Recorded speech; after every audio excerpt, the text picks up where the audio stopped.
en mi horario geográfico. Eh,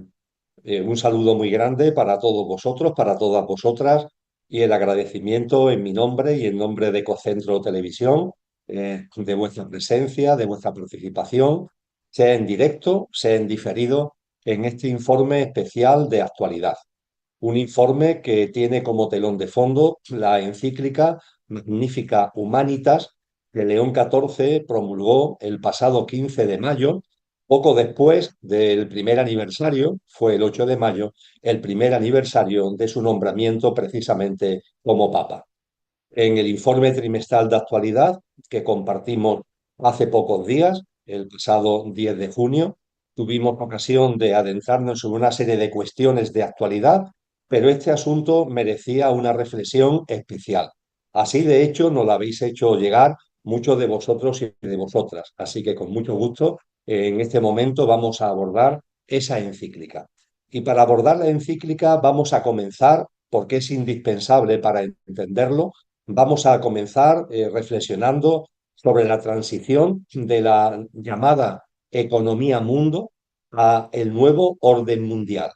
Una transición de la economía mundo, resumiremos lo que es, al nuevo orden mundial en avanzado estado de configuración, que se ha visto acompañado, y esto es lo que nos interesa especialmente en este informe, se ha visto acompañado de la absorción y del control bajo los parámetros de la economía, es decir, bajo los parámetros mercantilistas y cuantitativistas que le son propios de otras esferas que históricamente han tenido autonomía y que sin embargo están siendo fagocitadas, han sido de hecho ya fagocitadas por la economía. De ahí que se hable de la economía mundo. Y estamos hablando de esferas antes autónomas como la política, la ciencia, la cultura, la educación o la propia espiritualidad. Y una vez que hayamos ahondado en todo ello, ya tendremos el marco adecuado para profundizar en los contenidos de la citada encíclica, que como veremos confirman cómo la Iglesia romana se está preparando para el reiterado nuevo orden mundial al que aspira a ser, ya veremos por qué, ya veremos cómo, religión de referencia, convertirse en religión de referencia de ese nuevo orden mundial en avanzado estado de cristación. Así que con este esquema vamos a comenzar, en primer lugar, ahondando en esa economía mundo y en el avance o transición de la economía mundo al nuevo orden mundial. Con relación a la economía mundo, es un concepto, también se le ha denominado como sistema mundo, es un concepto que surgió durante el siglo XX, fundamentalmente en el último tramo ya del siglo XX, como fruto de las aportaciones de autores como Immanuel Wallenstein, Samir Amin o Ander Guder-Frank y otros muchos, y también como resultado de estudios complementarios de investigadores muy diversos que mediante la aplicación sistemática de la teoría económica, la estadística, la econometría y las simulaciones matemáticas para el estudio de la historia económica proporcionaron consistencia a las formulaciones de los primeros teóricos. Escapa, amigos y amigas, de las finalidades de este informe ahondar en lo anterior, aunque sí creo que es pertinente, necesario, imprescindible subrayar dos ejes básicos de la economía mundo que son de gran relevancia para lo que aquí ocupa. Llegado a este punto y antes de señalar estos dos ejes, aprovecho para recordaros que, como es usual en estos informes de actualidad, sean informes de carácter trimestral o sean informes especiales,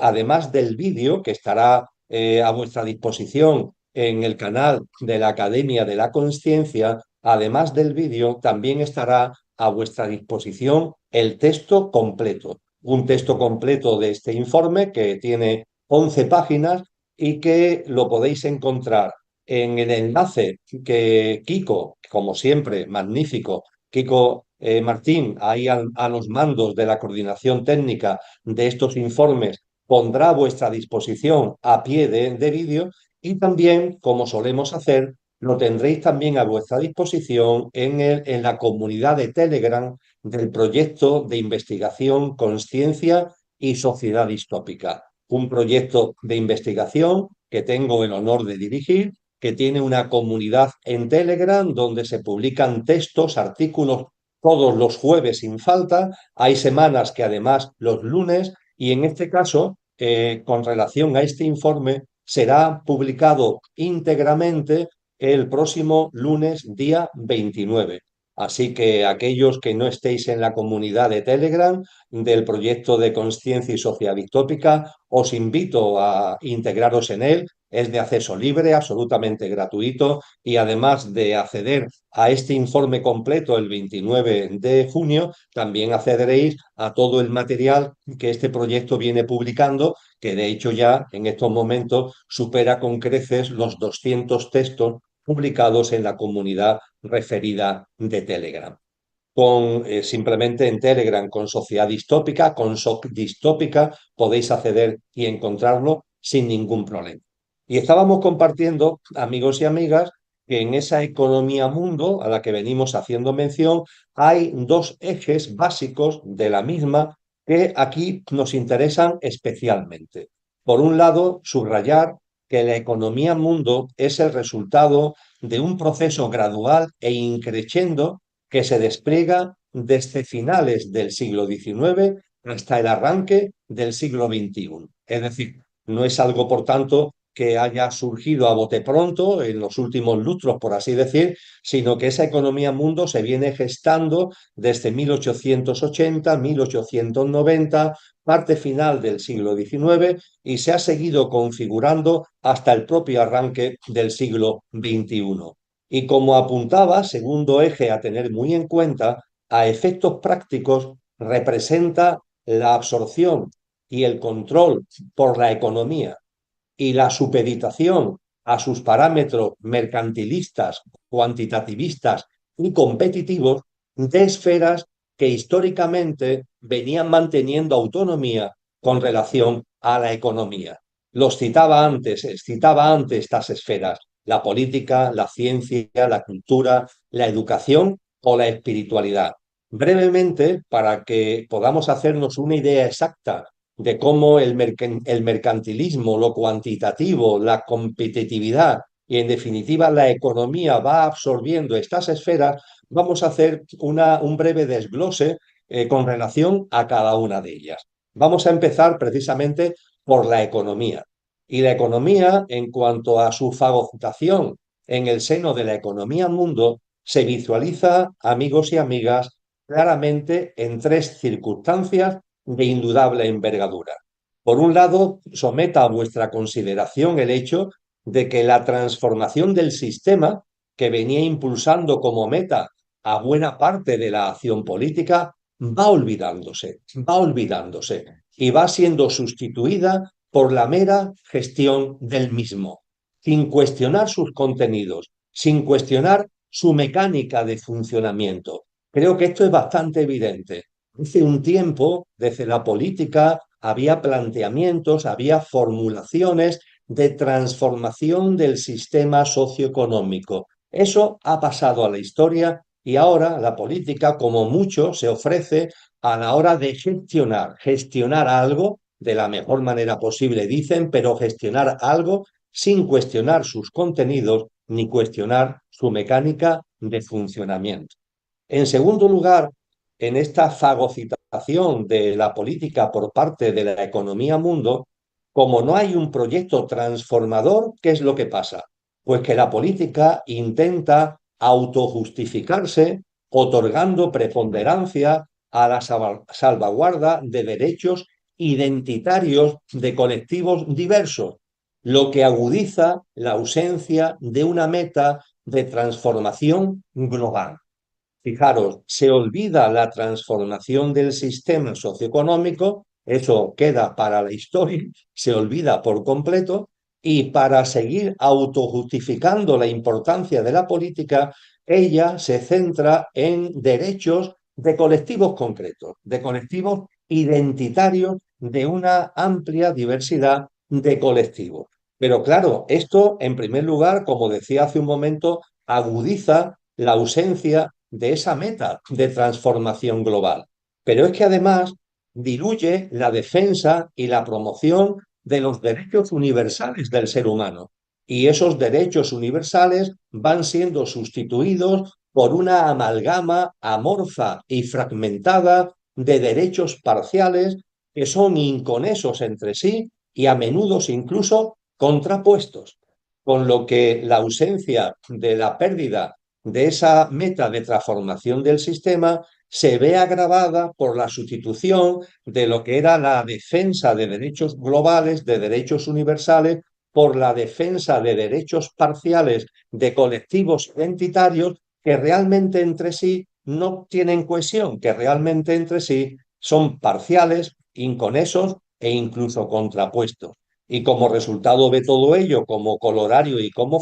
colofón, lo cierto en esta absorción de la política por la economía mundo, ¿qué es lo que sucede? Pues que el ideal democrático que se ha blandido durante décadas, la verdad hay que reconocerlo, tenemos que ser claros, ¿verdad? La verdad es que más con proclamas y declaraciones de intenciones que con avances reales en la instauración de una genuina democracia. Pero bueno, en cualquier caso, aun siendo así, el ideal democrático se ha venido blandiendo durante décadas. Y sin embargo, por la absorción de la política por la economía mundo, ha terminado sucumbiendo ante la cruel evidencia de que los gobiernos democráticos, lejos de velar por los ciudadanos, se hallan subordinados, sea cual sea su color político, a los dictados de la reducida élite que domina el sistema socioeconómico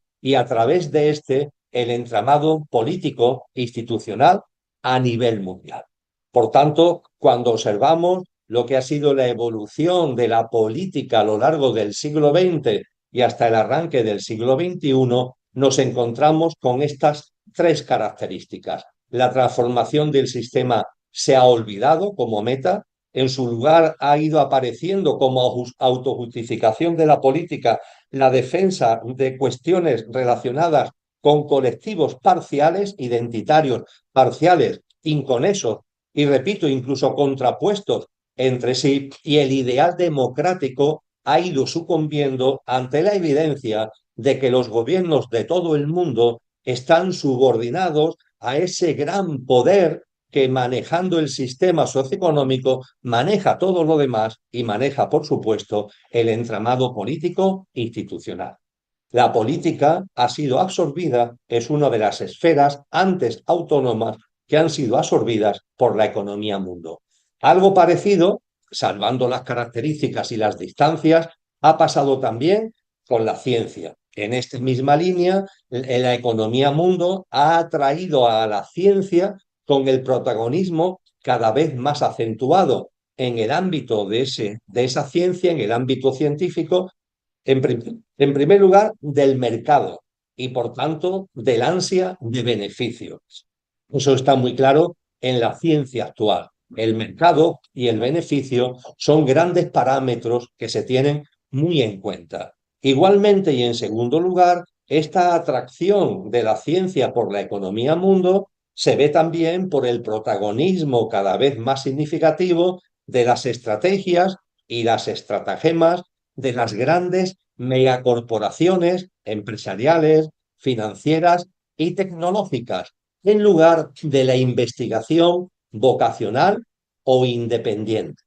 Los fondos, la financiación que requiere esa investigación vocacional, independiente, no aparece y en cambio las megacorporaciones empresariales, financieras y tecnológicas financian multitud de proyectos de investigación, de desarrollo, etcétera, pero siempre bajo los parámetros de los intereses económicos de esas grandes megacorporaciones. Igualmente, en el ámbito de las políticas públicas sucede que de unas políticas públicas de ayudas y subvenciones orientadas a incentivar y primar aquella investigación que sea vocacional, que sea independiente, lo que hemos ido viendo es cómo los programas de ayudas públicas, de subvenciones, de las administraciones, han ido alineándose con las preferencias subjetivas de la propia administración, mientras que se ignora la sostenida con criterios objetivos de distinta índole. Y esos intereses, esas preferencias subjetivas de la administración, habida cuenta de que la política ha sido absorbida por la economía mundo, resulta que las políticas de subvenciones, los programas de ayuda pública a la investigación y al desarrollo realmente están alineados con los intereses de esas megacorporaciones a los que hacíamos referencia anteriormente, sin espacio, prácticamente sin espacio, para líneas de investigación autónomas e independientes. Y todo ello además tiene igualmente como colofón y como colorario que hay una academia que pone por delante los intereses económicos y personales de los propios miembros de la academia, que siempre son proclives a los pareceres y a los sentires empresariales y gubernamentales, con lo que la ciencia se ha metido en una especie de cajón en el que la economía mundo la ha absorbido por completo bajo las referencias a las que acabo de hacer mención y con el peso creciente de unas megacorporaciones empresariales, financieras y tecnológicas que son realmente las que llevan la batuta de por dónde va la ciencia y la investigación en el mundo desde finales del siglo XX y principio del siglo XXI. Pero esto no solamente ha pasado con la política o con la ciencia. La absorción, la fagocitación de esferas antes autónomas por la economía mundo ha llegado también a la cultura. Así la ha pervertido, podríamos decir, para ser claros, ha pervertido la cultura en su propia esencia. Fijaros, amigos y amigas, que la cultura, en su naturaleza intrínseca, es el cultivo del alma, el cultivo del alma. Ya lo dijo con claridad Cicerón, por ejemplo, hace ya muchos siglos. Cultura, cultivo del alma y por ende cultivo, potenciación, fomento de las cualidades y potencias álmicas. ¿Qué es lo que ha ido sucediendo bajo los parámetros de la economía mundo? Pues que esa economía, esa cultura, perdón, como cultivo del alma y como fomento de las cualidades y potencialidades álmicas, ha sido reemplazada en gran parte por la distracción superficial, por el entretenimiento lelo y, desde luego, bajo parámetros mercantilistas. Al hilo de esto, precisamente del mercantilismo, la ganancia económica y el lucro se ha ido imponiendo como principales factores de desarrollo de actividades que con frecuencia de culturales solo tienen el nombre. Y como botón de muestra, creo que es importante recordar que el arte por el arte, fijaros qué expresión más bella, el arte por el arte, que inspiró y alentó a los grandes creadores en el siglo XIX, ha desaparecido por completo bajo la presión de la mercantilización de las manifestaciones artísticas. Y ciertamente hoy, cuando nos acercamos a eso que se llama cultura, pues vemos que de cultivo del alma, de fomento de las cualidades y potencias álmicas, no hay nada, y lo que sí hay es mucha distracción, mucho entretenimiento y una gran presencia del mercantilismo. Y no es que la distracción o el entretenimiento sea bueno ni malo, lo que ocurre es que eso no es cultura, eso es otra cosa distinta, no tiene que ver con la cultura en lo que es su esencia y en lo que debería ser su razón de ser. Pero esto no solamente ha pasado con la cultura, también ha pasado con la educación. Podríamos decir que la educación ha sufrido una corrupción similar. Fijaros, amigas, amigos y amigas, que la educación, cuando lo es, cuando de verdad es educación, consiste en colaborar con el educando, con el niño, la niña, el adolescente, el joven, el educando en definitiva, para que se conozca a sí mismo. Ese conocimiento de uno mismo implica la dimensión imperecedera, la dimensión álmico y espiritual que constituye nuestro verdadero ser. Entonces, la educación Si lo es, consiste en primer lugar colaborar con el educando para que se conozca a sí mismo, identificando y poniendo en valor su dimensión imperecedera, igualmente para que saque lo mejor de sí, y ese sacar lo mejor de sí tiene que ver con descubrir y ejercitar sus dones y talentos, las cualidades y capacidades innatas que todos tenemos, pero que tenemos que tomar conciencia de ellas y ponerla en valor mediante su práctica, y además de ayudar al educando, colaborar con el educando para que se conozca a sí mismo y para que saque lo mejor de sí. La educación ha de tener como meta que la persona madure, que el educando madure, que madure como persona íntegra, consciente y responsable. ¿Qué es lo que sucede bajo los parámetros de la economía mundo? Que ha ido absorbiendo la educación hasta trastocarla en formación y en formateo. Formación y formateo. Una formación y un formateo que ya no merecen ser llamados realmente educación y que sirven para ajustar al niño, a la niña, al adolescente, al joven, al educando, a los requerimientos del sistema en general y del mercado laboral en particular. Se llama hoy educación a lo que no es sino apretar las tuercas del educando para que pueda sobrevivir y pueda ajustarse a los requerimientos de la propia economía mundo, con una educación convertida en formación para que pueda acceder al mercado laboral y convertida también en formateo para que pueda de alguna forma también ajustarse a los requerimientos, a las exigencias de ese sistema, de esa economía mundo en la que tenemos que vivir. Y si hemos hablado de política, hemos hablado de ciencia, hemos hablado de cultura y hemos hablado de educación, tendríamos que decir que la economía mundo también ha ido absorbiendo la espiritualidad. De hecho, la economía mundo ha convertido en real la muerte de Dios que fue anunciada por Friedrich Nietzsche a finales del siglo XIX, entendiendo por matar a Dios la expulsión y el destierro de lo trascendente y de lo espiritual de la vida individual y social. Y hemos visto desde finales del siglo XIX, tal como lo anunció y vaticinó magníficamente Friedrich Nietzsche, como efectivamente lo espiritual, lo trascendente, la mirada de que busque una esencia más allá de la apariencia, todo ello, poco a poco, se ha ido expulsando, se ha ido desterrando de la vida individual y de la vida social. Y la espiritualidad ha sido arrumbada o, en su defecto, sustituida por una especie de pseudoespiritualidad insustancial y evanescente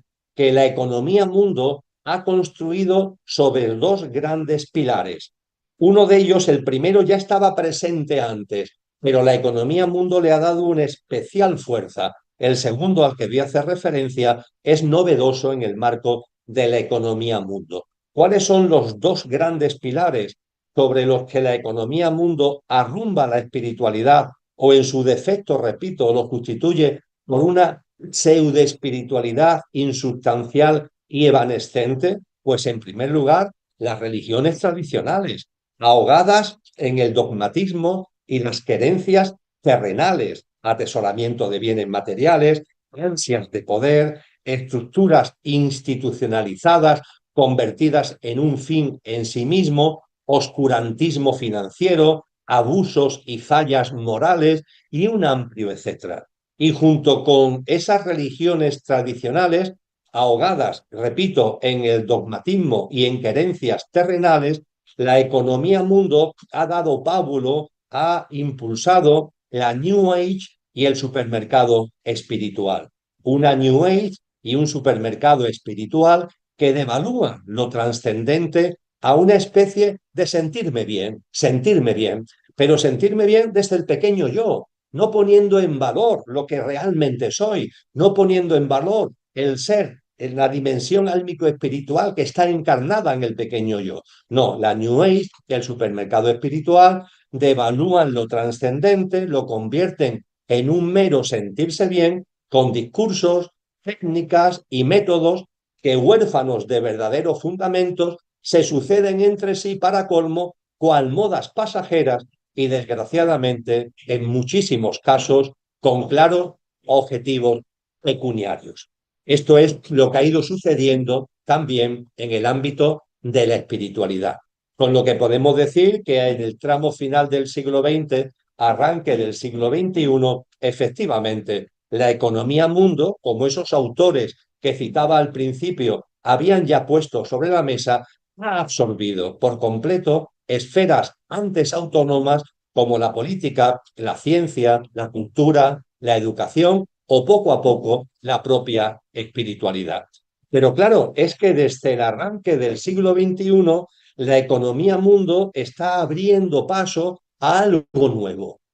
nuevo que en estos momentos está ya en un muy avanzado estado de gestación. Ese algo nuevo es lo que se ha dado en llamar el nuevo orden mundial, porque ciertamente, consolidado todo lo que acabo de compartir a lo largo del siglo XX, lo que llevamos de la actual centuria ha servido para ir más allá de la economía mundo mediante, insisto, la paulatina configuración de un nuevo orden mundial, un nuevo estadio que realmente, lo estamos viendo ya, ¿verdad, amigos y amigas? De orden realmente no tiene nada, pues se basa en el desorden global. Un nuevo orden mundial que realmente es de desorden global y que está llamado a ser una realidad en el año 2030 con la célebre agenda como guía. A partir de ahí tenemos que ser conscientes que ese nuevo orden mundial de desorden global supone un paso más y la definitiva consolidación del modelo de pensamiento único, omnímodo y uniformista de la economía mundo. Si ese uniformismo, si ese pensamiento único ya estaba en la razón de ser de la economía mundo, se convierte en mucho más importante en el contexto de ese nuevo orden mundial de desorden global en avanzado estado de gestación. Y además, ese pensamiento único va impulsando, lo está haciendo en estos momentos, una única manera de entender la vida y la existencia desde el transhumanismo, volveremos a él posteriormente, y la sublimación de la tecnología como pretendido gran resorte para la evolución de un ser humano aferrado a lo estrictamente material y coyuntural. Porque efectivamente el transhumanismo y la sublimación de la tecnología nos intentan convencer que la forma de mejorar, la forma de evolucionar, la forma de progresar, la forma de fomentar la evolución del ser humano no es desde el punto de vista espiritual, sino que tiene que ver con la utilización técnica, la utilización material de las tecnologías, y son ellas las que nos abrirán nuevos campos para lo que denominan evolución humana, que realmente de evolución humana no tendrá nada, porque será evolución técnica, será evolución material, pero bajo, como el transhumanismo pretende e impulsa, bajo el olvido de nuestra dimensión espiritual imperecedera. Y en este escenario, amigos y amigas, de configuración del nuevo orden mundial, hay que tener en cuenta que va unido al hecho de que hay una reducida élite que domina el sistema. Los que dominan el sistema socioeconómico cada vez son menos porque hay una gran acumulación y concentración de la riqueza, cada vez más en menos manos. Aquellos que dominan el sistema socioeconómico, dominando el sistema socioeconómico, dominan todo lo demás. Es el telón de fondo de la economía mundo, ¿verdad? Dominan el entramado político institucional, dominan el complejo tecnológico y militar, dominan el sistema cultural y educativo que se va vaciando de su auténtico contenido. Y no solamente eso, sino que esa reducida élite, además de dominar el sistema, pugna entre sí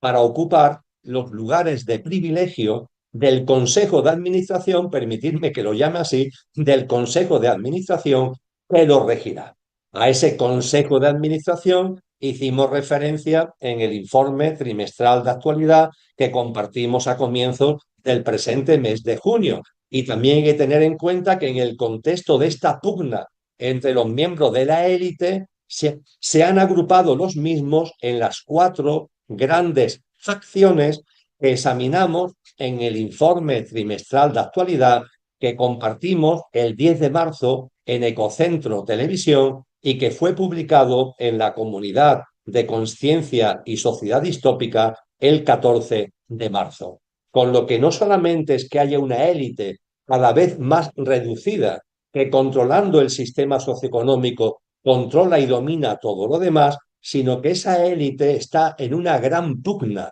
en una gran guerra interna entre sí y se ha agrupado en facciones, como analizamos, lo acabo de compartir, el pasado 10 de marzo, se ha agrupado en cuatro grandes facciones que tensan y entran en conflicto permanentemente entre sí. Y como dijimos en aquel momento, con ocasión del informe trimestral de actualidad compartido el 10 de marzo, sus cuitas y sus enfrentamientos de esta élite, de estas facciones, que tienen lugar en la parte del iceberg. Es, la metáfora creo que es muy evidente. En la parte del iceberg de la realidad que no podemos contemplar a simple vista, todos sabemos que en un iceberg, en un iceberg, hay una punta que está por encima de la lámina de agua, por encima de la lámina del océano, y esa punta del iceberg la vemos, pero la gran parte del iceberg, el 80% normalmente, está por debajo de la lámina de agua, con lo cual no está visible a simple vista. Pues bien, las guerras intestinas en facciones de la élite se desarrollan en la parte del iceberg que no vemos, en la parte que está escondida, por decirlo de alguna forma. Y lo que sí contemplamos es las consecuencias de todo ello en la punta del iceberg que sí podemos visualizar. Y es en esa punta del iceberg donde percibimos los conflictos y las tensiones geopolíticos, económicos, sociales, que en la punta del iceberg se reflejan, pero que tiene su razón de ser, insisto, lo reitero, en la parte del iceberg que no vemos a simple vista y donde hay una élite que controlando el sistema socioeconómico controla todo lo demás, pero además está en pugna, está en conflicto entre sí por los sillones de privilegio del Consejo de Administración, entre comillas, que debe regir dentro de no mucho cuando esté definitivamente configurado el nuevo orden mundial. Y amigos y amigas, a la par que los miembros de la élite despliegan estas cuitas, entidades e instituciones muy diversas, también en lo que aquí afecta a este informe especial de actualidad, también las de índole religiosa se preparan para el nuevo orden mundial en aras a mantener o aumentar, si fuera factible, peso e influencia en su marco. Es decir, no solo es que la élite agrupada en facciones esté en lucha, esté en conflicto para ocupar lugares de preferencia en el nuevo orden mundial, es que hay un largo listado de entidades e instituciones, incluidas las de índole religiosa, que se están preparando y que quieren, anhelan mantener o, si fuera posible, aumentar su peso y su influencia en ese nuevo orden mundial. Y es en este contexto donde la Iglesia de Roma, nos vamos acercando ya a la encíclica que vamos a analizar seguidamente, es en este contexto en el que la Iglesia de Roma viene avanzando desde hace tiempo. No es algo de ayer, es algo que tiene ya un cierto recorrido y en ese recorrido creo que no debemos olvidar fundamentalmente tres hechos. El primero, que cuando la Agenda 2030 fue aprobada por la Asamblea General de Naciones Unidas el 15 de septiembre de 2015, ojo, con el apoyo unánime de los 193 Estados miembros, no hubo ni un solo Estado que pusiera objeciones a la Agenda 2030, pues bien, en esa Asamblea General del 25 de septiembre que aprueba la Agenda 2030, cuenta con la presencia y con el discurso inaugural del Papa Francisco I, lo cual evidentemente es un dato a tener en cuenta y que es una pista importante para empezar ya a percibir, empezar a ver cómo la Iglesia de Roma se prepara para mantener protagonismo o, a ser posible, incrementarlo en el contexto del nuevo orden mundial. Pero no solo eso, es que en segundo lugar, desde el año 2029, la Iglesia romana puso en marcha el denominado proceso de sinodalidad,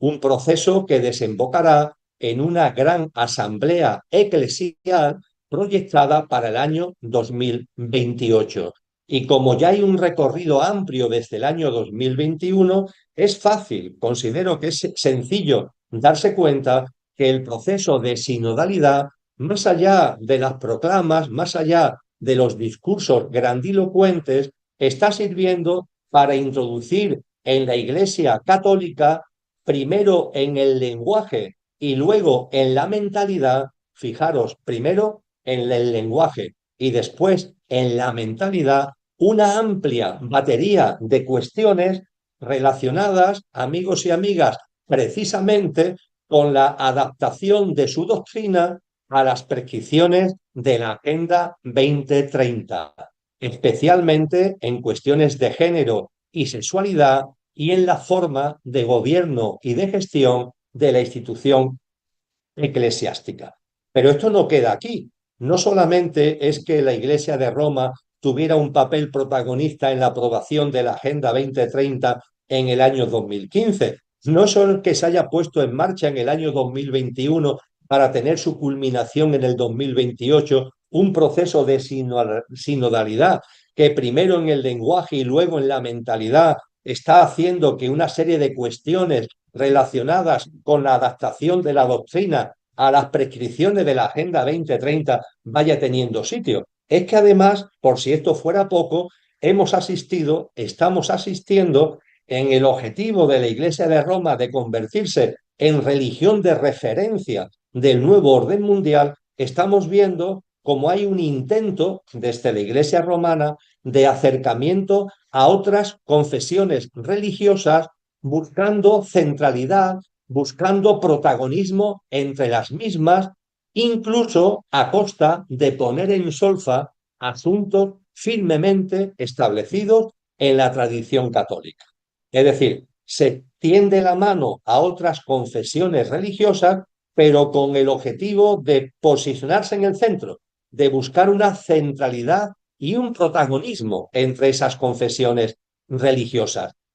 Y repito, incluso a costa de cuestionar asuntos firmemente establecidos en la tradición católica. Un ejemplo de esto es lo que se ha llevado a cabo con relación a un guiño que se ha llevado a cabo con relación a las iglesias protestantes por medio de la doctrina, de la nota doctrinal Mater Populi Fidelis. Eso de nota doctrinal significa que tiene la aprobación papal y se integra en el magisterio del Papa. Y esta nota doctrinal, Mater Populi Fidelis, fue aprobada y divulgada por el Vaticano a finales de 2025, hace no muchos meses. Y en ella se estima inapropiado y engañoso el uso de ciertos títulos marianos como mediadora o corredentora muy asentados en dicha tradición.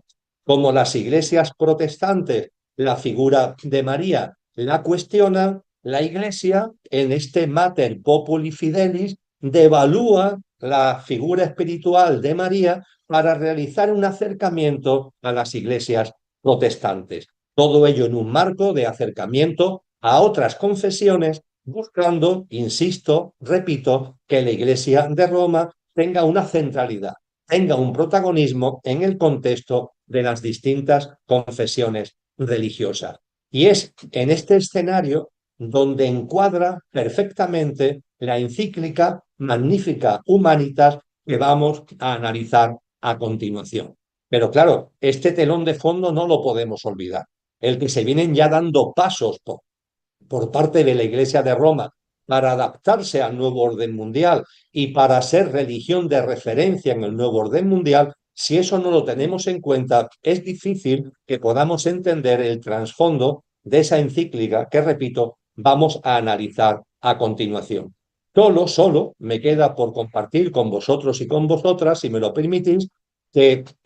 cuando hablamos de orden mundial, el cristianismo, es decir, las enseñanzas de Cristo y sus discípulos primigenios, tiene algo muy importante, y es que nos da pistas muy significativas, nos da información muy valiosa de cómo se va a ir desenvolviendo el nuevo orden mundial. Un nuevo orden mundial que aún no se ha configurado definitivamente, tienen ahí ellos el 2030 como año de referencia, pero es que el cristianismo, las enseñanzas de Cristo Jesús y de sus discípulos primigenios, nos enseñan cosas muy importantes de cómo se desenvolverá ese nuevo orden mundial cuando sea una realidad. Todo esto, amigos y amigas, lo tenéis en el texto que veréis a pie de vídeo y que podéis consultar en la comunidad de Telegram del proyecto de investigación Conciencia y Sociedad Distópica, donde será publicado el próximo lunes 29 de junio, y en todo lo que vais a encontrar en el texto, en esta exposición, me gustaría recordaros fundamentalmente tres hechos que Cristo y sus discípulos primigenios nos enseñan de lo que irá ocurriendo cuando el orden mundial sea ya una realidad. Lo primero que se nos habla, paz y seguridad. La instauración del nuevo orden mundial irá acompañada, anotarlo por favor, tenerlo muy en cuenta por favor, irá acompañada de algún tipo de declaración, algún tipo de promesa, algún tipo de proclama de paz y seguridad a escala mundial parte de los dominadores del sistema. Como señala muy bien San Pablo, en la primera carta a los tesalonicenses, capítulo 5, versículos 1 al 6, al hilo de lo que ya adelanta Jeremías en el capítulo 8, versículo 11, nos dicen que intentarán, leo literalmente las palabras de Pablo, que todos se sientan en paz y seguridad. Intentarán que literalmente todos se sientan en paz y seguridad. Pero ojo, se nos advierte, será mentira, será un colosal engaño, porque detrás de esta proclamación, detrás de esta promesa, detrás de esta especie de declaración de paz y seguridad, realmente no habrá paz, sino convulsión. Y realmente no habrá seguridad, sino imposición y autoritarismo. Y leyendo los textos cristianos se nos advierte que se ensalzarán y sublimarán cuestiones estrictamente materiales y materialistas para crear cierta sensación de tregua en medio del huracán de magnitud aceleradamente creciente en el que la humanidad estará, de hecho ya lo está, sumida y enredada. Pero será una falacia que solo encubrirá el avance hacia una mayor distopía. Y en ese sentido, la segunda carta de Timoteo, capítulo 3, versículo 13, es categórica. El mundo continuará empeorando. Leo literalmente, los hombres, hombres y mujeres, los seres humanos, inicuos e impostores avanzarán de mal en peor, engañando y siendo engañados. Es muy importante tener en cuenta que en el contexto del nuevo orden mundial, las enseñanzas del cristianismo originario, genuino y verdadero nos advierten sobre esta declaración de paz y seguridad que acompañará a la instauración, a la configuración y a la puesta en marcha del nuevo orden mundial. Es más, en segundo lugar, el cristianismo nos enseña que en la medida en que ese nuevo orden mundial ya configurado vaya consolidándose, la élite intensificará su dominio sobre la humanidad hasta hacerlo total, sin excepciones geográficas, sectoriales o funcionales. Y el número de los miembros de la élite se irá reduciendo en el escenario de guerras internas antes apuntado y en una dinámica de concentración del poder en menos manos, cada vez es menos manos, hasta que finalmente solo uno ostente y acapare en su totalidad ese poder. Será una especie de primus inter pares entre los muy pocos que conformen ese consejo de administración al que metafóricamente estoy haciendo referencia, gestione el nuevo orden mundial. La élite se va reduciendo, configura un muy minoritario consejo de administración y en ese consejo de administración se designa a un primero entre iguales, pero que se hace cabeza visible del poder de la propia élite y de la gestión y el gobierno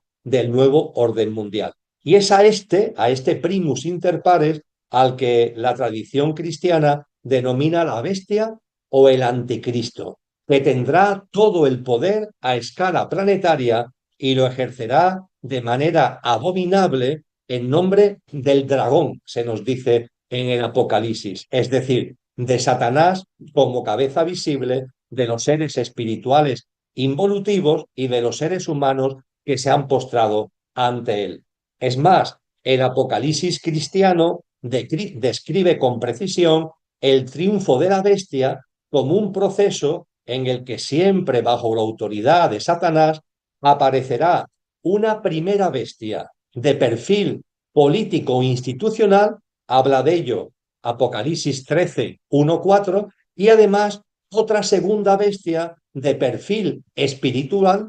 entre comillas, es una espiritualidad involutiva que actúa por delegación de la primera. Y de esta segunda bestia se nos habla en el capítulo 13 del Apocalipsis, versículos 11 a 15. Fijaros, por tanto, que se nos anuncia que ese nuevo orden mundial, cuando empiece, se haya configurado y empiece su funcionamiento, irá acompañado de una especie de declaración de paz y seguridad a nivel mundial. Y cuando el orden mundial vaya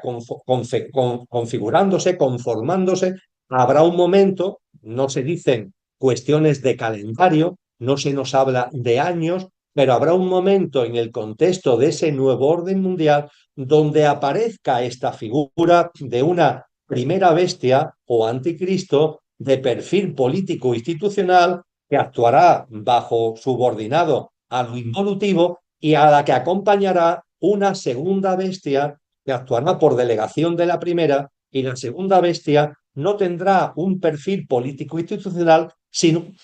un perfil, entre comillas, espiritual. Una espiritualidad involutiva, pero que tiene que ver precisamente con lo que estamos compartiendo de cómo la dinámica de poder creciente de la economía mundo y que desembocará en el nuevo orden mundial, como absorbiendo las distintas esferas, absorberá también la esfera de la espiritualidad, hasta el punto de que se intentará que la segunda bestia sea el referente mundial de la espiritualidad, aunque realmente será una espiritualidad engañosa, será una espiritualidad pervertida, pero se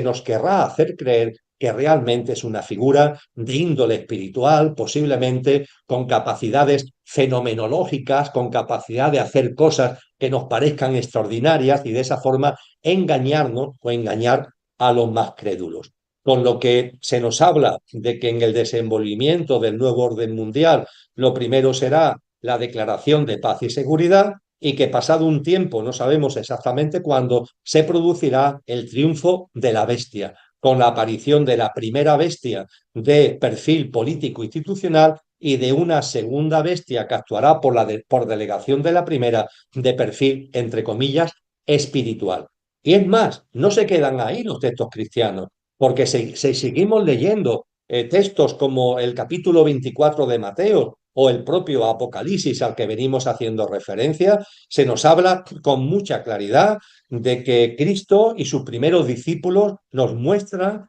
que el gobierno de la bestia, siguiendo lo anunciado por Daniel en el libro de Daniel que tenéis en el Antiguo Testamento, al que Cristo Jesús cita expresamente al respecto en el capítulo 24, versículo 15 del Evangelio de Mateo, pues bien, se nos dice que el gobierno de la bestia tendrá una primera fase donde continuará aparentando metas de paz, seguridad y falacias semejantes. Pero ojo, en la segunda mitad de su mandato dejará ver su auténtica cara de iniquidad. Y en este contexto es en el que, entre otras cosas, la bestia impondrá la denominada marca de la bestia, de la que seguro muchos de vosotros y de vosotras ya habéis oído hablar. La marca de la bestia, a la que ahora haré una pequeña precisión con relación a su contenido, la marca de la bestia se produce en la segunda parte en la segunda mitad del mandato de la bestia, porque en la primera mitad, la mayoría de los estudiosos dice que esa primera mitad tendrá 3 años y medio aproximadamente de duración. Pues bien, pasada esa primera mitad del gobierno de la bestia, de las dos bestias, la primera y la segunda en los términos que hemos compartido, a partir de ahí será en la segunda mitad, en los otros 3 años y medio, cuando mostrará su verdadera faz de iniquidad. Y ahí, entre otras cosas, es donde impondrá o querrá imponer la denominada marca de la bestia. La marca de la bestia que aparece en el libro del Apocalipsis, capítulo 13, versículos 16 a 18, y donde leo literalmente, se nos dice: a todos, pequeños y grandes, ricos y pobres, libres y esclavos, les impone la bestia, les impone la obligación de ser marcados en la mano derecha o en la frente para que nadie pueda comprar o vender, excepto la persona que tenga la marca, el nombre de la bestia salvaje o el número de su nombre. Para esto, dice el Apocalipsis, se necesita tener sabiduría. El que sea perspicaz, que calcule el número de la bestia salvaje, porque es un número humano. Su número es 666. Se nos habla, fijaros, de algo que hace 2000 años era muy complicado de entender. El que se pueda poner en la mano o en la frente algo sin el que, si no lo tienes, no puedes comprar o vender. Hoy que estamos viendo que se va implantando cada vez más el dinero digital y que van apareciendo implantes transhumanos y biotecnológicos, chips, implantes, etcétera, etcétera, esto ya nos encaja, ¿verdad? Podemos percibir que esto no es ningún tipo de ficción, sino que encaja en la realidad que ya conocemos. Y esta marca de la bestia tendrá lugar en la segunda mitad, los segundos 3 años y medio de gobierno de la bestia. Con lo que fijaros que cuando hablamos de la transición de la economía mundo al nuevo orden mundial, que tiene el año 2030 como referencia fundamental, los textos cristianos no se quedan ahí, sino que nos hablan incluso de hechos concretos del desenvolvimiento de ese nuevo orden mundial, de los que yo aquí, resumidamente, he entresacado tres: la declaración de paz y seguridad, el triunfo de la bestia, de las dos bestias, y la marca de la bestia. Y quiero remarcar esto, quiero subrayar esto para entrar ya en la encíclica. Pero claro, entramos en la encíclica con un bagaje de lo que he expuesto que nos va a ayudar a entender muchas de las cuestiones que en los análisis al uso que se están haciendo de la encíclica pasan absolutamente desapercibidos y que modestamente, muy modestamente, y como hipótesis para vuestra consideración, porque yo evidentemente no estoy en posesión de la verdad, someto a vuestro criterio a continuación. Creo que lo primero, cuando hablamos de la encíclica Magnifica Humanitas, creo que lo primero es preguntarnos, amigos y amigas, ¿qué es una encíclica? Pues bien, el término procede del latín enciclia y del griego equiclios, que significa envolver en círculo o circular. Originalmente, de hecho, eran cartas, las encíclicas, que circulaban entre las diferentes comunidades cristianas en el cristianismo original. Hoy, actualmente, las encíclicas son textos de alto rango en el magisterio papal que un pontífice dicta al objeto de orientar, instruir y fijar la postura de la Iglesia sobre doctrina y dogmas de fe, moral o temas sociales, paz mundial, justicia social, familia, medio ambiente, y las encíclicas, insisto, es de alto rango del magisterio papal, se dirigen a los obispos y al clero, a los fieles católicos y a todas las personas interesadas. Verbigracia, Francisco I, al que hemos citado anteriormente, suscribió en 2015, el mismo año en el que presidió la reunión de la Asamblea de Naciones Unidas que aprobó la Agenda 2030, ese mismo año promulgó la encíclica Laudato Si, enfocada en el desarrollo sostenible tan presente en los postulados de la Agenda 2030. Y a las encíclicas, creo que también es bueno subrayar este hecho, se le suele dar como título las palabras con las que arranca la encíclica, eso sí, transcrita al latín. Así sucede con la que aquí estamos tratando, así sucede con Magnifica Humanitas, dictada por León XIV, que si la leéis comienza diciendo la magnífica humanidad que Dios ha creado, y esa magnífica humanidad es el Magnifica Humanitas que da título a la encíclica. A partir de lo cual, esta encíclica de León XIV se desarrolla en un total de 110 páginas, es por tanto una encíclica extensa, estructurada en 245 apartados que se distribuyen en 5 capítulos y en un epígrafe de conclusiones. Y todo ello gira en torno a determinadas encrucijadas del mundo actual y particularmente las tecnologías y la inteligencia artificial. Reseñado lo cual, amigos y amigas, es obvio, del todo obvio, que las encíclicas son textos de índole eclesiástica y religiosa. Es evidente que las encíclicas son textos de índole eclesiástica y religiosa. Pero siendo algo obvio, hay que subrayarlo y lo subrayo ante vosotros especialmente, dado que lo que más abunda en los análisis de Magnifica Humanita, en los análisis de esta encíclica, son los análisis que se formulan desde una perspectiva exclusivamente laica, lo cual es contradictorio, porque la encíclica es un texto eclesiástico y religioso, y sin embargo los análisis que están por un lado y por otro son análisis donde lo que se centra son en aspectos laicos, son análisis de contenido laicos. Así, si repasamos los medios de comunicación y los foros y plataformas digitales a nivel internacional, hay un alto consenso en resaltar de la encíclica asuntos como esto. Os hago un breve resumen de lo que tenéis en el texto del informe. Estos análisis fundamentalmente laicos nos dicen que la encíclica insiste en la relevancia de la dignidad humana, de la paz. Este término se cita 82 veces en las 110 páginas y del requerimiento de avanzar en ella.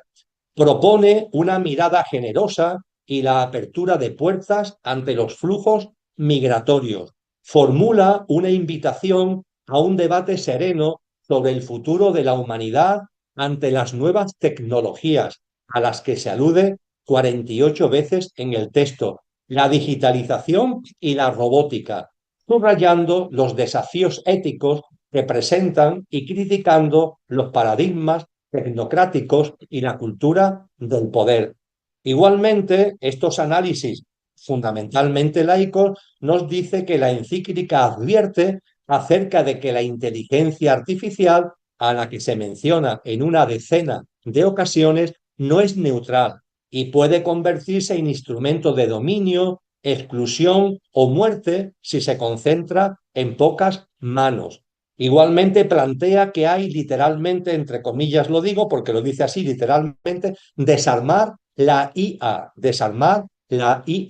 liberarla de lógicas de poder y orientarla al bien común, la dignidad humana, la justicia, la inclusión y la paz. También se alerta de que la tecnología debilita el pensamiento crítico, moldea decisiones y transforma entornos digitales en espacios donde se ponen a prueba las opciones fundamentales de las personas, exigiendo transparencia, responsabilidad, auditorías y acceso equitativo a datos y a algoritmos.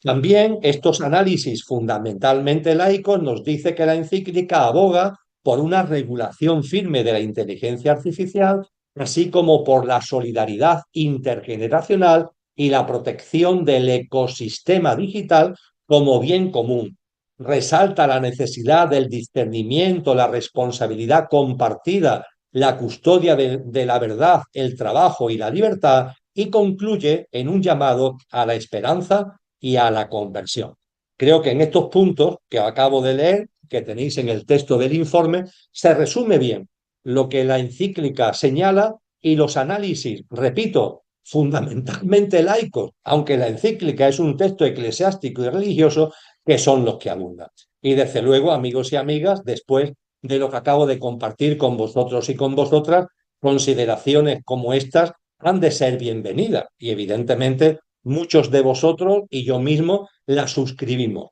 Ahora bien, no es menos cierto, porque aquí estamos para examinar las cosas con hondura, no para quedarnos en la superficie, no es menos cierto o no son menos cierto tres cosas. En primer lugar, que estas consideraciones están repletas, vamos a ser claros, amigos y amigas, están repletas de lugares comunes e impregnadas de altas dosis de voluntarismo, adoleciendo de propuestas y medidas concretas, ni siquiera aquellas que en razón de su cargo e influencia internacional, León XIV podría adoptar o al menos fomentar directamente. Y esto, en primer lugar, hay que subrayarlo. Estas consideraciones todos las suscribimos, pero ojo, están impregnadas de muchos lugares comunes, de un gran voluntarismo y adolecen de propuestas y medidas concretas, incluso a las que una persona como León XIV, con su influencia internacional, podría de alguna forma promover directamente y acometer. En segundo lugar, estas consideraciones, también hay que tenerlo en cuenta, chocan con la cruda realidad de unas tecnologías en general y de una inteligencia artificial en particular que avanzan a velocidad de crucero por la vía de los hechos consumados, ante lo que de poco sirven las palabras y los discursos. Porque palabras y discursos hay muchos, amigos y amigas. Hace ya un tiempo que hay foros, manifiestos, expertos que vienen haciendo pronunciamientos relativamente semejantes a las que esta encíclica formula con las tecnologías y la inteligencia artificial. Pero a la par, esas tecnologías y esa inteligencia artificial avanzan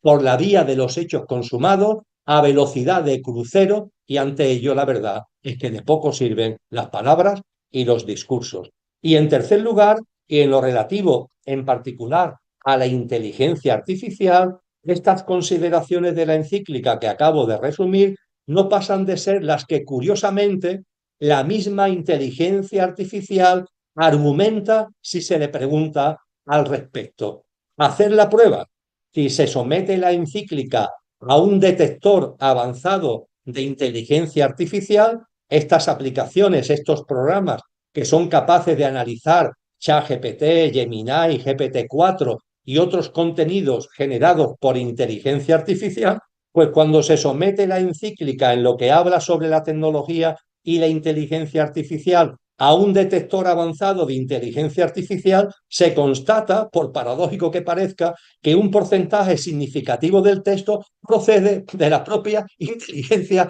artificial. Es decir, que la encíclica recoge consideraciones sobre la inteligencia artificial que son las que la inteligencia artificial dice y expresa si le preguntas al respecto. En cualquier caso, amigos y amigas, lo que no cabe duda es que el texto está repleto de apreciaciones de perfil nítidamente sociológico y sociopolítico, que además, permitirme que me exprese coloquialmente, son expresadas conforme al castizo dicho de nadar y guardar la ropa. Esto es, sin mojarse de verdad y sin la contundencia necesaria ante temas de tanta envergadura. Exponente manifiesto de lo cual es que es el texto, por ejemplo, se cuida mucho de no mencionar ni una sola vez al nuevo orden o al nuevo orden mundial, a pesar de que son locuciones ya ampliamente admitidas.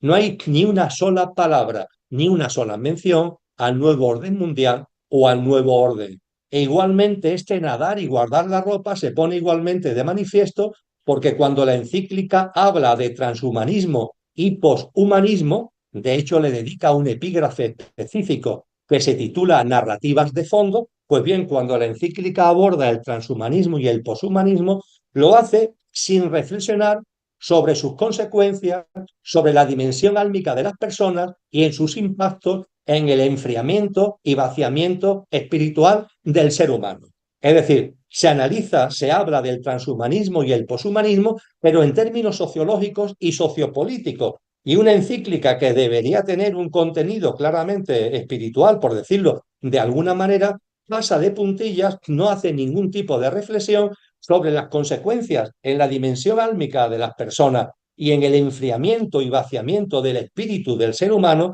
para que olvidemos nuestro verdadero ser y nos aferremos a nuestro pequeño yo efímero y pasajero, y no hay ni una sola palabra de esto en la encíclica cuando se habla de este tipo de cosas y en particular del transhumanismo y del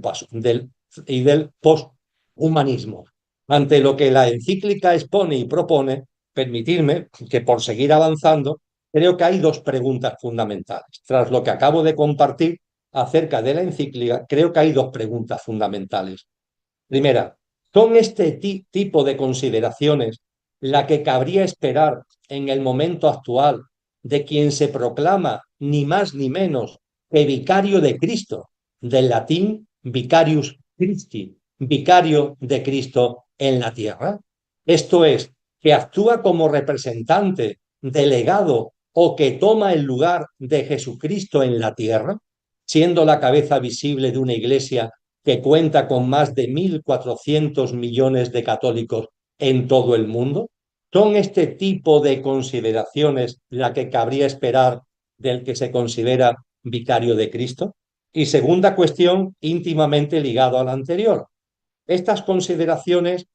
son las que se deduce de la sabiduría y el significado profundo de las enseñanzas de Cristo en atención al momento presente y al hilo de la magnífica humanidad que Dios ha creado, como comienza la encíclica. Son estas consideraciones las que encajan, las que son coherentes con las enseñanzas de Cristo en atención al momento presente. Vamos a ahondar ya en la última parte del informe, vamos a ahondar en ello, pero vaya por delante, amigos y amigas, de que muy posiblemente la responsabilidad de que sobre la encíclica proliferen los análisis laicos recae probablemente en ella misma, pues sus consideraciones y postulados son mucho más mundanos, académicos, sociológicos, políticos que espirituales, invitando, por tanto, a ser observados y examinados desde una óptica ajena a lo trascendente. Con razón proliferan los análisis laicos, porque podríamos decir que la encíclica, aunque tenga algunos términos, tenga una terminología en su desarrollo que aparenta ser religiosa, pero realmente cuando extraemos las propuestas reales, las consideraciones, etcétera, nos encontramos que son fundamentalmente consideraciones de tipo académico, sociológico, sociopolítico y escasamente de hondura espiritual, como ahora además en esta última parte ya, para ir ya entrando en la recta final del informe, vamos a poner de manifiesto. Porque aunque no sea este el marco para extenderse sobre el magisterio de Cristo acerca de la evolución de la humanidad,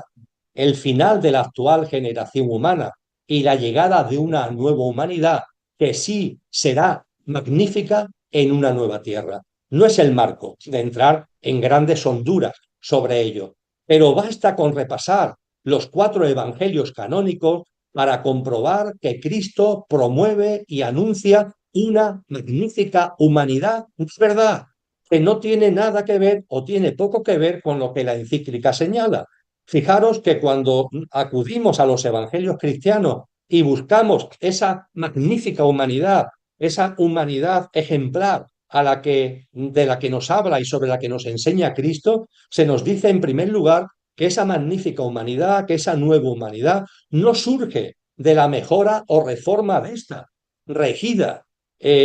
ni más ni menos que por un sistema gobernado por Satanás. Evangelio de Juan, capítulo 12, versículo 31. Los diablos o ángeles caídos que lo acompañan y los seres humanos que se han postrado ante él. Evangelio de Lucas, capítulo 4, versículo 7. Y se nos dice que este sistema que rige la humanidad actual, que no puede mejorar o reformar porque está gobernado por lo involutivo directamente, y se nos dice que con él habrá que convivir hasta que llegue su conclusión, pero sin caer en la complicidad con sus contenidos y dinámicas. Convivencia, sí. Connivencia, de ningún modo. Complicidad, de ningún modo. Y no caer en complicidad significa desarrollar una práctica de vida relacionada con el nacer de nuevo que Cristo Jesús enfatiza en el capítulo 3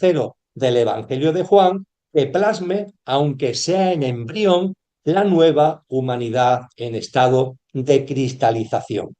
Mientras que este sistema dure, este sistema va a ir a peor, este sistema no tiene mejora, este sistema no tiene reforma porque está gobernado por lo que está gobernado, y a partir de ahí los que queremos vivir de una manera distinta, aunque tengamos que convivir mientras dure con este sistema, no caigamos en la complicidad, no caigamos en la connivencia. Y no caer en la connivencia es una práctica de vida, el nacer de nuevo al que nos convoca Cristo, que plasme esa nueva humanidad, ese nuevo periodo humano que todavía no ha llegado, que está como en estado de cristalización, pero que ya debemos ir plasmando en nuestro día a día a modo de embrión. No se trata de luchar, no se trata de reformar, no se trata de intentar cambiar este sistema caduco, sino de empezar ya a vivir de una manera que vayamos creando, aunque sea a modo de embrión, lo que será ese germen, lo que será esa nueva humanidad.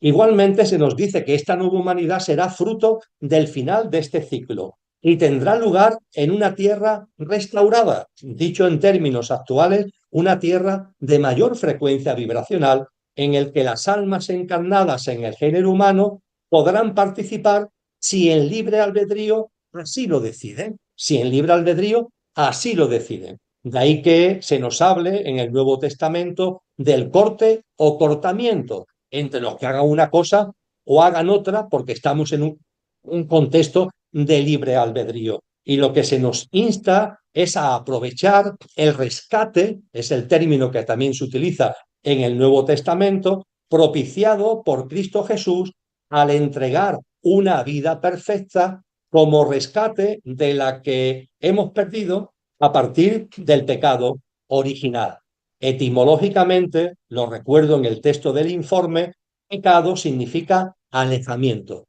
Pecado no significa culpa, no significa castigo, significa etimológicamente, en el griego koiné en el que fue escrito el Nuevo Testamento, significa alejamiento, alejamiento de lo divino, alejamiento de lo sobrenatural. Ese es el término pecado. Y lo de original, pecado original, porque ese alejamiento tuvo lugar, arrancó en tiempos de la humanidad adámica, hace tiempo, de ahí lo de original, y se ha mantenido desde entonces. Eso sí, como Cristo detalla con toda claridad en el capítulo 24 del Evangelio de Mateo, la nueva humanidad llegará,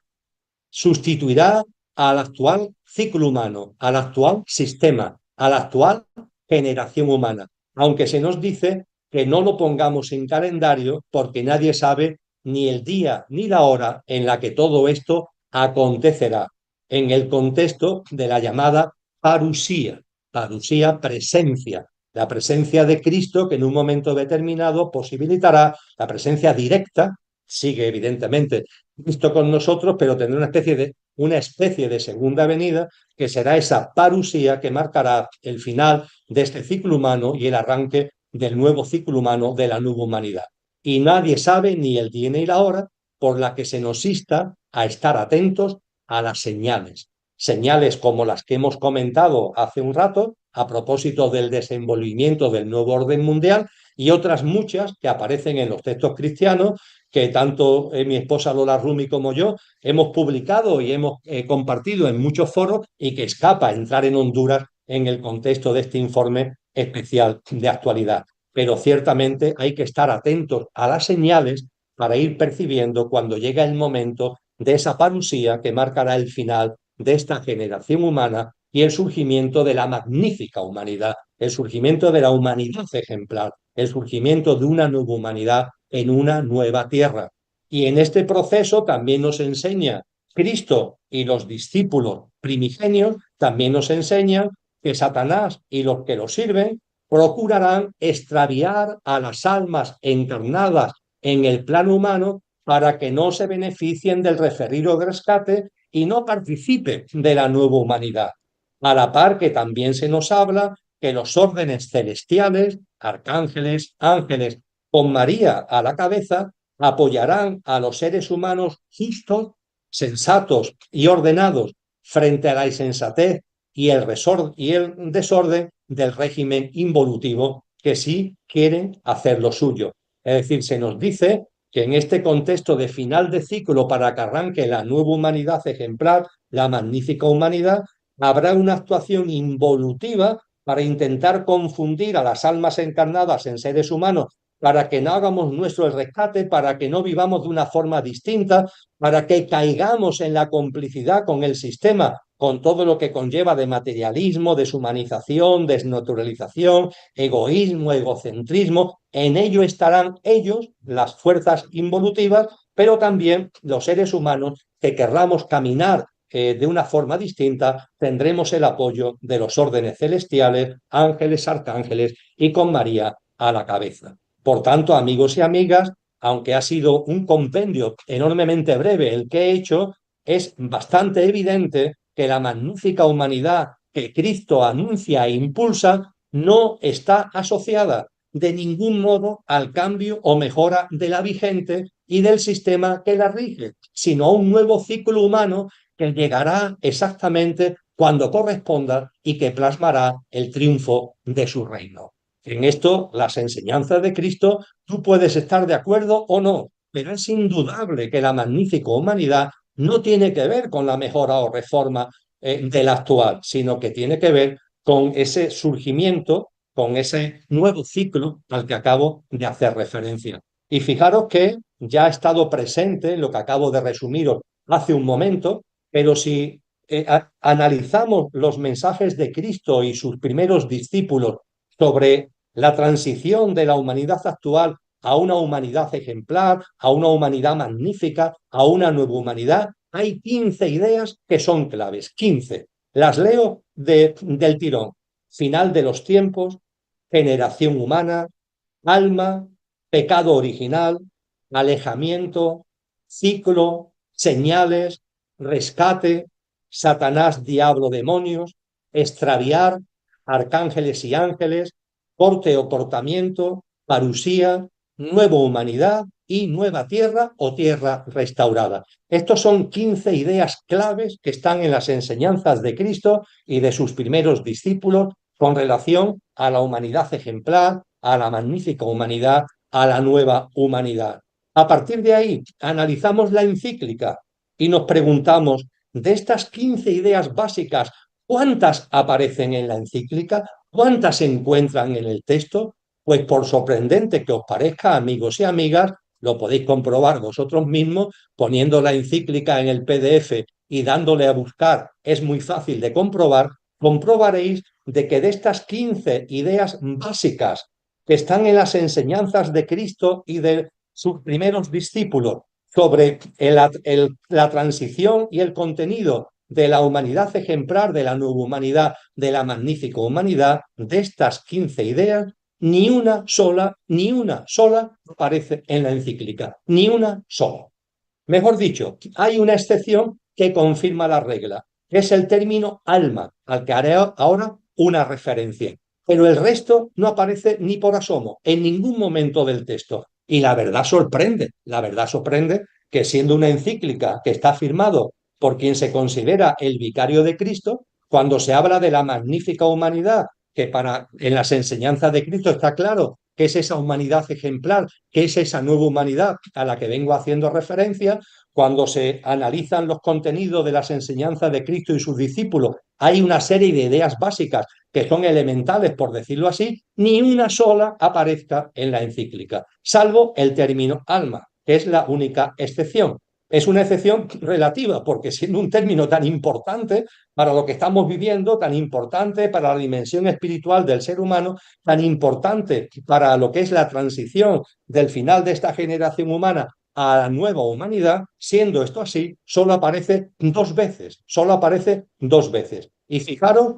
porque en 110 páginas el término alma solo aparece dos veces, una de ellas para referirse a los sacramentos del bautismo y de la confirmación, y otra, la segunda vez, para reproducir las palabras de María, Madre de Jesús, recogidas en el Evangelio de Lucas a propósito de la anunciación de su concepción y del nacimiento de Jesús. Esas palabras que están en Lucas capítulo 1, versículo 46, cuando dice María, engrandece mi alma al Señor. Pero fijaros porque esto es muy curioso. El resto de las ideas que acabo de sintetizar no aparecen en ningún momento en la encíclica. El término alma, tan fundamental siempre, y máxime para lo que estamos hablando, una referencia a propósito de los sacramentos del bautismo y la confirmación, y en segundo lugar, cuando se recogen estas palabras de María en la anunciación de engrandece mi alma al Señor. Pero fijaros que ese anuncio, que como indica Lucas, el Evangelio de Lucas, en el capítulo primero, lo podéis repasar, es además hermoso, es muy bello este capítulo primero, Lucas, con rotundidad y belleza, nos dice lo que yo creo que la mayoría sabemos, y es que es Gabriel, el arcángel Gabriel, así lo dice Lucas en el capítulo 1, versículos 26 a 38, el que lleva a cabo el anuncio. El anuncio a María, es Gabriel el que le anuncia a María la concepción virginal que va a llevar a cabo y el nacimiento de Jesús. Pero es curioso que cuando en la encíclica León XIV hace referencia al término alma en la boca de María con engrandece mi alma al Señor, curiosamente atribuye la anunciación a una persona, no al arcángel Gabriel, sino a una persona que es Isabel, la madre, que será la madre de Juan el Bautista, que por cierto hoy, 24 de junio, conmemoramos en el Santoral.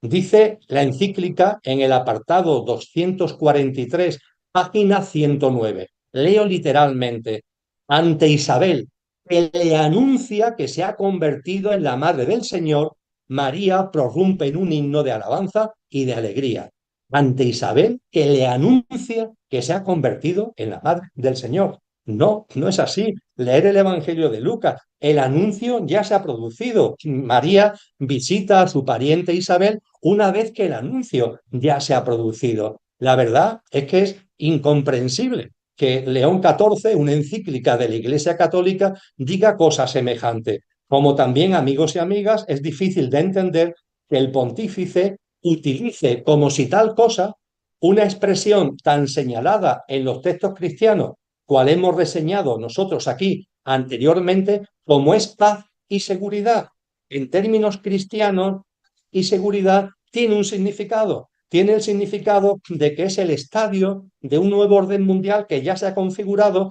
y que se hace una declaración falaz, mentirosa, de paz y seguridad por los dominadores, revestidos de involución, los dominadores de este mundo. Y sin embargo, sin aviso ninguno de su falsedad, y haciendo la suya sin más, la encíclica habla de paz y seguridad. Literalmente, es en el apartado 88, página 42, se recoge la expresión paz y seguridad, pero insisto, sin aviso alguno de su falsedad y haciendo la suya sin más. Amigos y amigas, el himno de alabanza y alegría de María, cuyo papel espiritual, no os olvide, el pontífice ha querido devaluar con la nota doctrinal Mater Populis Fidelis, a la que hacemos referencia hace un rato, este cántico, este himno de alabanza y alegría de María, nada tiene que ver con la humanidad teóricamente mejorada por la que aboga la encíclica. De ningún modo,